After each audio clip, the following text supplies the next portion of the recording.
മോൻ എങ്ങനെ കാണുന്നു IIT വന്ന ഒരു എക്സ്പീരിയൻസ് പഠനമൊക്കെ?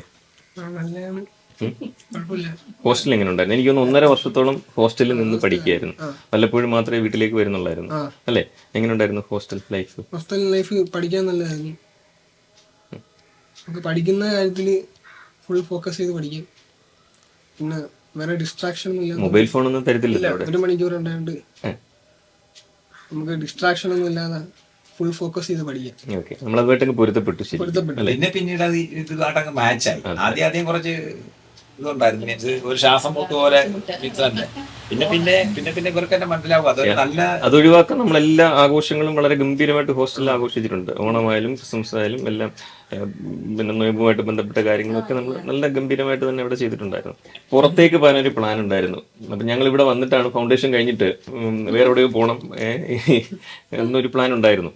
അവിടെ വന്ന് ഞങ്ങൾ നിർബന്ധിച്ച് അങ്ങോട്ട് കൊണ്ടുവരുവാണ് ഇന്റർമീഡിയറ്റിന്. അന്ന് സാർ ഇല്ലായിരുന്നു. അല്ല, എറണാകുളത്തേക്കൊക്കെ പോയി വേറെ ഏതെങ്കിലും ഇൻസ്റ്റിറ്റ്യൂട്ടിലേക്ക് പോയി പഠിക്കണം. അതൊന്നും എനിക്ക് അന്നേ അറിയാം, ഇതൊന്നും നടക്കാനല്ല. കാര്യം നമുക്കിവിടെ അടുത്ത് നല്ല രീതിയിൽ പ്രവർത്തിക്കുന്നവരുണ്ടല്ലോ. അപ്പം നമ്മൾ ഈ പിള്ളേർ പുറമെ TV-യിലും അവിടെ ഇവിടെ വാട്സാപ്പിലും ഒക്കെ കണ്ടിട്ടുള്ള പരിചയം വെച്ചിട്ട് ചിലപ്പോൾ എന്താണെന്ന് അറിയാൻ വയ്യാതെ ചിലർ പുറ വെച്ചിട്ട് പോകുന്നത്. ഇവർക്ക് അതിനെക്കുറിച്ച് എന്തറിയും? നമുക്ക് അതിനെക്കുറിച്ചൊന്നും അറിയില്ല. ഓൾറെഡി 6 മാസം അവിടെ നിന്ന് പഠിച്ച ആളിന് അതിനെക്കുറിച്ച് അറിയാവുന്നതല്ലേ നല്ലത്.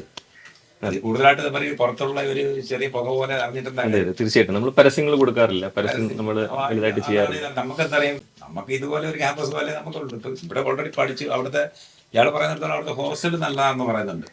ഹോസ്റ്റൽ ഫെസിലിറ്റീസ് നല്ലതാണ്, നല്ല രീതിയിൽ അത് മാച്ച് ചെയ്ത് കൊണ്ടുവന്ന് ഇയാൾ അന്നേ പറഞ്ഞിട്ടുണ്ടായിരുന്നു. അതോടൊപ്പം കോച്ചിങ്, നല്ല കോച്ചിങ് അല്ലായിരുന്നു? കോച്ചിങ് ഇന്ന് കേരളത്തിൽ തന്നെ ഏറ്റവും മികച്ച ഫാക്കൽറ്റി പാനലിനായിരുന്നു നമ്മൾ അവിടെ അറേഞ്ച് ചെയ്ത് കൊടുത്തുകൊണ്ടിരുന്നത് അല്ലേ? ഇയാൾ പറയുന്നത് ചില വിഷയമൊക്കെ പഠിപ്പിച്ചു കഴിഞ്ഞാൽ നല്ല രീതിയിലാണ് പഠിക്കാൻ പറ്റാത്ത പിള്ളേർക്കും മനസ്സിലാക്കുന്ന രീതിയിൽ ഒരു കോച്ചിങ് ചില 1-2 കാര്യങ്ങൾ ഇയാൾ പറഞ്ഞിട്ടുണ്ട്. അതായത് നമ്മളങ്ങ് പഠിപ്പിച്ചു പോകും, നമ്മളങ്ങ് പഠിച്ചു പോകും, നമുക്ക് മനസ്സിലാകുന്നത് വരെ അവർ പറഞ്ഞു തരാൻ തയ്യാറായി നമ്മളോടൊപ്പം ഉണ്ടാകും. അതങ്ങനെ. അപ്പൊ ഞാൻ എനിക്ക് അതെങ്ങനെയാന്ന് വെച്ചാൽ എനിക്ക് പറഞ്ഞുകൂടാ. പക്ഷെ പുള്ളി അങ്ങനെ പറഞ്ഞു, നമ്മൾ പഠിച്ചു പോകും എന്നുള്ള രീതിയിൽ 1-2 പ്രാവശ്യം സംസാരിച്ചു. നമുക്കറിയത്തില്ല, ഞാനാണെങ്കിൽ ഇതുവരെ അവിടെ വന്നിട്ടില്ല, നമുക്ക് അതിനുള്ള ഗ്യാപ്പ് കിട്ടിയില്ല. പക്ഷെ നമ്മളെന്നാലും അന്വേഷണം നടത്തുന്നുണ്ടല്ലോ, ചോദിക്കുമല്ലോ.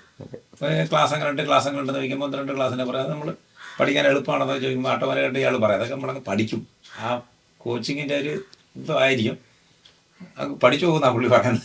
ഞാൻ വിചാരിച്ചിട്ടുണ്ടാ പിന്നെ ഓക്കെ അങ്ങനെ ആയിക്കോട്ടെ. പുള്ളിക്ക് ഇവിടെ തന്നെ ആയിരുന്നു ഇഷ്ടം, ഈ ഇവിടെ തന്നെ പഠിക്കാനായിരുന്നു. എന്നോട് വന്ന് സംസാരിച്ച് നോയമ്പെടുക്കുന്ന എന്തെങ്കിലും ബുദ്ധിമുട്ടുണ്ടാവും എന്നൊക്കെ ചോദിച്ചു. അപ്പൊ ഞാൻ പറഞ്ഞു ഒന്നുമില്ല, നമ്മൾ ഇവിടെ ചെയ്യുന്നത് പോലെ തന്നെ എല്ലാ സൗകര്യങ്ങളും അവിടെ ഒരുക്കിയിട്ടുണ്ട് അല്ലേ? എല്ലാ കാര്യങ്ങളും ചെയ്തു. സെക്കൻഡ് ഗ്രൂപ്പ് എഴുതണമെങ്കിൽ തന്നെ നമ്മൾ അവിടോട്ട് വിടുക. ഹോസ്റ്റലിൽ നിന്ന് പഠിച്ച് ഇവിടെ നിന്ന് പഠിച്ചാൽ ശരിയാകത്തില്ല.